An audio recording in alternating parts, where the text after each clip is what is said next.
Bom, ô, Flávio, cara, eu acho que o melhor lugar pra gente começar é eu te perguntar como é que tá teu pai.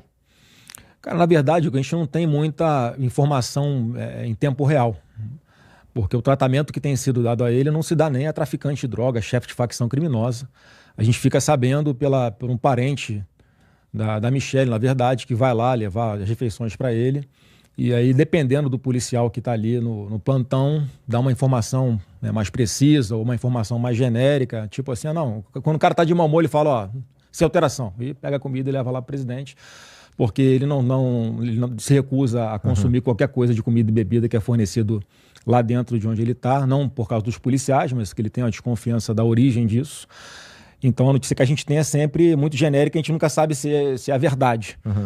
E a gente confia mais quando vai algum advogado lá, que aí conversa com ele por um tempinho a mais e aí comenta com a gente como é que tá. Mas a última notícia que eu tenho é que, enfim, ele tá sem alteração. Entendi. Então eu não sei de verdade como ele está. Amanhã, se Deus quiser, eu vou estar com ele na parte da manhã.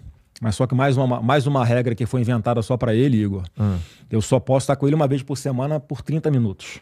Então, assim, não dá nem para conversar muito e, enfim, tomar algumas decisões que são importantes, que ele me deu a orientação, mas vamos tentar, e o importante é estar sempre levantando o moral do coroa, né, para ele estar firme e resistir a esse sequestro que ele está passando, porque ele está num cativeiro, que a gente vai continuar fazendo a nossa parte ali para tentar reverter não só a situação dele, como de centenas de pessoas que, no meu ponto de vista, foram muito perseguidas e humilhadas e condenadas injustamente pela vontade, praticamente, pela articulação de uma pessoa só.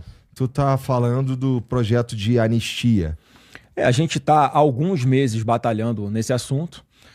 E qual é a dificuldade, Igor? A dificuldade é que tem, claramente, algum fator externo estranho ao Congresso Nacional que inviabiliza o andamento dessa pauta. A gente está com dificuldade até de pautar, que foi o que a gente combinou, o que a gente pediu, na verdade. Nós negociamos isso, tanto com o Hugo Mota, presidente da Câmara, quanto com o Davi Alcolumbre, presidente do Senado, quando eram candidatos ainda a esses cargos, que eles pautariam a anistia. É o que a gente está pedindo agora, para pautar a anistia e ir para o voto.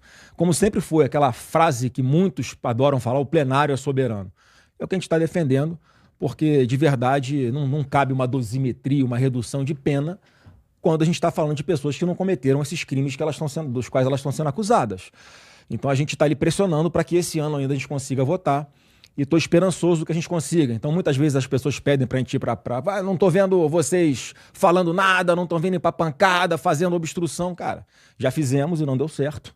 Se só falar e ficar em rede social adiantasse, já estava resolvido. Mas a gente está realmente tentando uma postura política ali, sem muito alarde, para que diminua a pressão sobre aquelas pessoas que querem enfrentar esse tema no plenário da Câmara e do Senado, mas tem receio, né? Olha que democracia linda a gente vive. Essa pressão viria de algum dos poderes? É lógico que vem do outro lado da Praça dos Três Poderes, e eu fico, né, assim, dá uma sensação às vezes de impotência, no sentido, cara, a gente só quer fazer o nosso trabalho.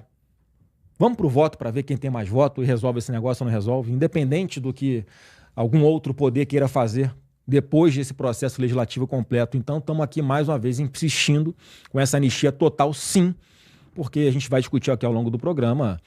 É um processo que, na verdade, tem várias provas que inocentam quem hoje está preso. No mundo ideal, Flávio, então tu diria que esse projeto da anistia estaria pautado e estaria em vias de ser votado e não está rolando porque há uma pressão do STF, vai. A preocupação não é essa, Igor, não é do STF realmente, é do Alexandre de Moraes, basicamente, que foi o grande articulador para a gente chegar até esse ponto.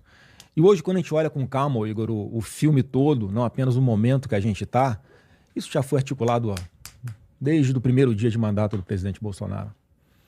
Já vem sendo articulado...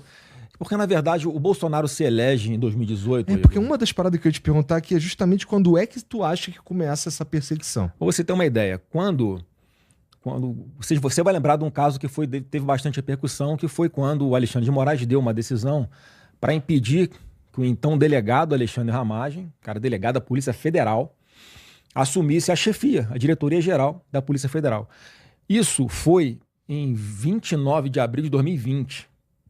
29 de abril de 2020, tinha 1 ano e 4 meses de mandato do presidente Bolsonaro.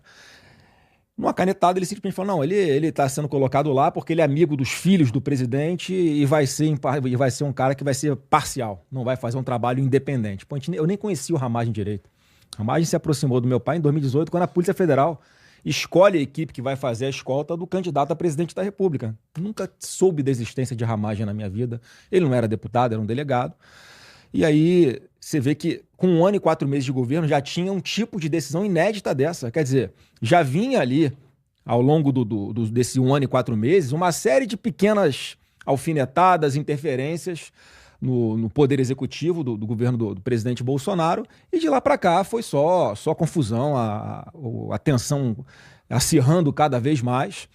E o presidente Bolsonaro sempre numa linha de tentar, pô, o que eu faço para reagir a uma perseguição que vem da mais alta corte desse país? Ou melhor, eu gosto de fazer sempre a ressalva de uma parte dela, de alguns poucos integrantes do Supremo Tribunal Federal. E foi nesse contexto que ele não teve paz ao longo do seu mandato inteiro. Eu mesmo tentei várias vezes fazer alguma espécie de intermediação, de extensionar a relação. Eu falava assim, pai, quem tem que falar, eu faço esse meio de campo para você, mas quem tem que falar diretamente com os caras é você, porque quando você senta para conversar com alguém, cara, Igor, eu não conheço uma pessoa que para trocar uma ideia com o Bolsonaro e que não mude radicalmente a percepção que tem dele. Porque a grande mídia pinta um quadro de um cara autoritário, arrogante, escroto, e é exatamente o contrário. Um cara do coração gigante, um cara patriota de verdade, que, pô, entrou só em confusão aí, podia estar tranquilamente tomando água de coco na praia em qualquer lugar do mundo, sem precisar passar pelo que ele está passando. Podia ter ficado nos Estados Unidos, depois de que acabou o mandato dele em 2022. Ele resolveu voltar para cá para dar o exemplo, é uma marca dele, ele gosta de dar o exemplo, não fala da boca para fora. Não, vocês têm que me seguir pelo meu exemplo. E foi assim que a gente aprendeu dentro de casa, e assim que ele continua fazendo até hoje. Então, uma grande injustiça. Ele hoje ele é um cara que tá um cativeiro, como eu gosto de falar, é um sequestrado.